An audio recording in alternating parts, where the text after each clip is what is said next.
The Oklahoma Veterans Commission has reversed course on the future closing of a veterans center in Talihina following criticism of the decision from lawmakers and the families of veterans who live there. Reporter Steve Shaw traveled to Talihina this week to visit the facility, and he joins us now with more on what he learned. Steve. Rich, in the few days since Wilburton State Representative Jim Grego sounded the alarm that the Talihina Veterans Center had just 90 days until it will close, the State Department of Veteran Affairs has announced it's put that decision on hold for now. 82-year-old Damon Ray Putnam was drafted into the Army and says he served in Korea beginning in 1963. I seen the dog. What's the dog? Yeah, people dying, kids starving to death. You don't forget that stuff, do you? No, I didn't. He's lived at Talihina Veterans Center for the past 7 years, where he's dealt with all kinds of health issues, he says, including a broken back, a broken hip, and 3 strokes. In its heyday, with a staff of 150, Talihina cared for around 175 veterans at a time.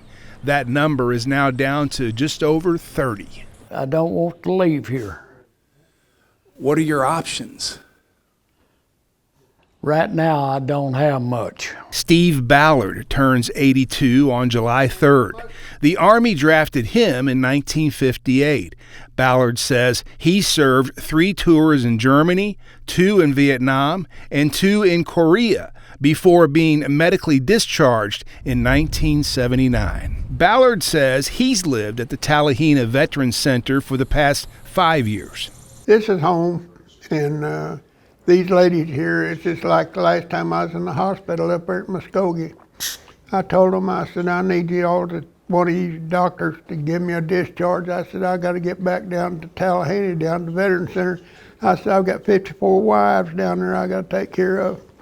And they all laughed and thought that's pretty funny, but they did write me up a discharge.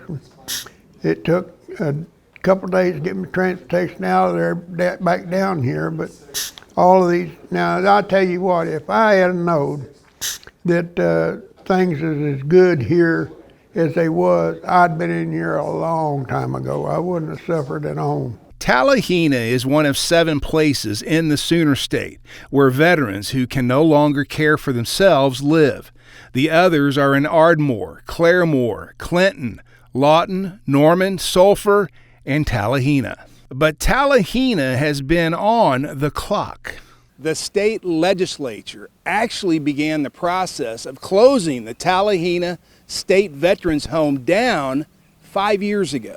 The plan was to build a replacement for Talihina in Sallisaw, which is 90 miles to the north. Since the plan has been to wind this down after that passed in 2018, they've started slowing the process of taking new patients because they know they're not going to be able to stay here forever. So I will give them credit. They've tried to use some natural attrition to lower the number. State Representative James Grego told me earlier this week, word trickled out last Thursday that the remaining 3 dozen or so veterans at Talihina would have to leave by October, which he says is ridiculous, considering the Sallisaw project isn't close to being finished. They were devastated. You know, these residents, they knew at some point in time when Sallisaw got fully functional and running that they would transfer there, so they've kind of had that mindset, but they did not think that at some point, 90 days you're out. And that's what blindsided them. Sallisaw's not going to be ready in 90 days. No, we're looking probably 2 years. They're hopeful October of 24, but this thing has been pushed back. They've had several delays. Sarah Brashears is the administrator of the Talihina Veterans Home. The challenges is staffing is our greatest challenge. We do not have enough staff to care for the veterans without contract staff. So we are hiring contract staff to help care for the veterans. At a cost of probably 3 to 4 times more than it normally would cost, correct? Yes. Is that one of the problems here? I believe it is. She says since last week, some headway has been made in helping the remaining veterans who live here find somewhere else to go in a reasonable amount of time.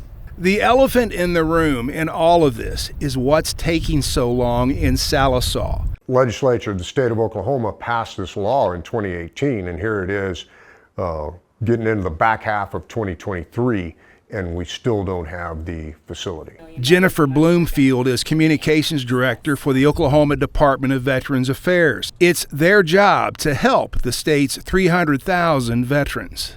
A series of unfortunate events.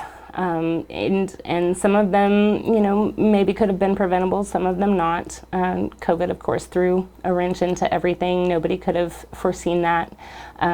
So, the only thing to do is identify the problems, fix the problems, and now we're back on track. She says none of the proud veterans who live at the Talihina Center will be left behind. Is it possible that the Talihina location will remain open until Sallisaw opens? It is possible. There are many conversations being had right now. It's not an overnight process. There are many things to consider. There are many factors. That's good news for Marie Wagner and her husband Charles. They both served in the Navy. Charles served in Vietnam, and he's lived at the Talihina Veterans Center since 2019. Does he ever talk about it? I have to dig it out of him. I have to dig it out. And when he gets into it,